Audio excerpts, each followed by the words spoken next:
Do you know what happens when you watch 20 minutes of YouTube camping videos these days? You don't just get inspired to touch grass. No, you enter a psychological rabbit hole where you start believing that if you go into the woods without a $400 hand-forged Swedish axe or a solar-powered portable power station capable of jump-starting a diesel submarine, that you will die instantly. The squirrels will judge you, the bears will laugh at you, and hypothermia will claim you before you even finish your first granola bar. Seriously, the algorithm has convinced us surviving a weekend in a provincial park, 20 minutes from McPukes, mind you, requires the budget of a small military operation. Every single video follows the exact same cinematic blueprint.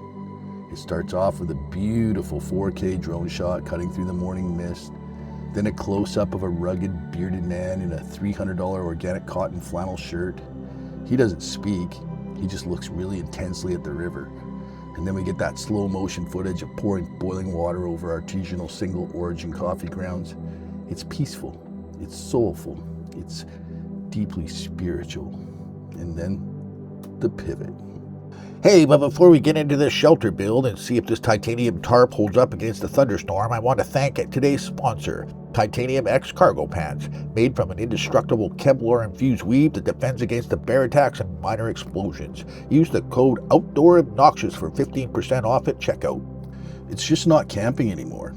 It's an outdoor infomercial wrapped in a flannel shirt and a lo-fi hip-hop soundtrack. They aren't selling you nature, they're selling you crap. Think about the sheer volume of over-engineered garbage being pushed on us. Titanium coffee presses, modular tactical shovels that can be used as a frying pan, a wire cutter, and a defensive weapon against wolves. Heated sleeping pads that sync to your iPhone so you can monitor your core temperature via Bluetooth while you're trying to escape technology. It's consumerism with a pine scent. We are literally buying them all so we can carry it on our backs into the wilderness to pretend we are cavemen. It makes no sense. We're paying thousands of dollars to simulate being homeless for 48 hours, but only if we can have a carbon fiber camp chair that weighs less than a feather and costs more than my first car. And the reviews? Oh, the reviews. Hey guys, today we're testing this ultra-light, triple-walled, vacuum-sealed water purification system. It utilizes NASA-grade UV technology to kill 99.9% of bacteria. Whatever happened to just boiling the water? You know, fire, heat, the literal foundation of human civilization? No, that's too free. YouTube can't put an affiliate link on fire, unfortunately. But do you know what you never see trending on the homepage? You never see it in the recommended sidebar or hidden in the top of the charts. Traditional camping. I'm talking about the stuff your grandpa did, or his grandpa. The bushcraft methods that kept humanity alive for thousands of years without a single corporate sponsorship. A canvas tarp, some sturdy rope, a basic carbon steel pocket knife, and a wool blanket. And that's it. No one is making a 20 million view video essay about how to properly gather dry tinder from the underside of a dead pine tree, or how to pitch a simple, flawless A-frame tent using nothing but a couple of fallen branches and 2 half-hitch knots. Why? Because there's absolutely nothing to sell you. You can't put an affiliate link in the description for a really good stick you found on the ground. You can't get a 15% discount code for knowing which way the wind is blowing so you don't smoke yourself out of your own shelter. The traditional methods are elegant. They're cheap, and most importantly, they rely entirely on skills, not subscriptions. And unfortunately for the internet, skills are terrible for quarterly profit margins. You can't mass produce resourcefulness in a factory in Shenzhen and ship it via Amazon Prime. If an influencer shows how to build a debris hut out of leaves and branches, they just gave you a free education. They didn't make a dime. But if they tell you that you need that Geodome 4000 exoskeleton inflatable shelter to survive a light drizzle, they get a kickback.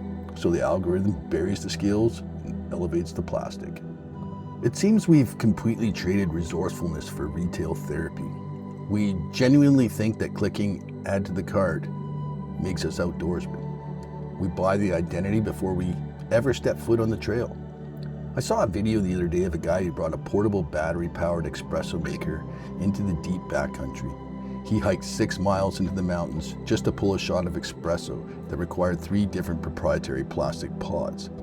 He literally brought trash into the wilderness to create more trash, all for a 60-second reel about disconnecting from the grid. Wow.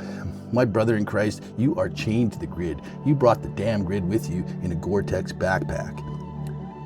So if your ability to enjoy the woods depends on 40 pounds of high-tech nylon, maybe lithium-ion battery banks, and proprietary fuel canisters, you haven't escaped the modern world. You haven't gone back to nature. You've just brought the REI showroom out into the mud with you.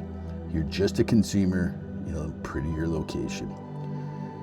So imagine showing a modern YouTube camping channel to a mountain man from the 1800s. Imagine explaining to an indigenous tracker that before we go outside, we have to unbox our subscription-based survival knife that comes with a built-in LED flashlight and a whistle. They would think we've lost our minds, and they'd be right. We've become terrified of simplicity. Simplicity means we have to rely on ourselves. If the gear fails, we think we fail. But traditional methods teach you that you are the tool. The tarp is just fabric. It's your knot tying that keeps it up. The knife is just metal. It's your hand that shapes the wood. So you know what? I'm done. I'm unsubscribing from the gear reviews. I'm officially staging an intervention for myself. Next weekend, I'm leaving the tactical spork at home. I'm leaving the solar panels, the Bluetooth sleeping pad, and the titanium espresso maker in the closet. I'm going out there with a basic canvas tarp, a box of matches, a sharp knife, and a deeply rooted attitude towards Wi-Fi.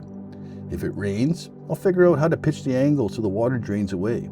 If I get cold, I won't turn up the thermostat on my electric vest. I'll just build a bigger, better fire. For free.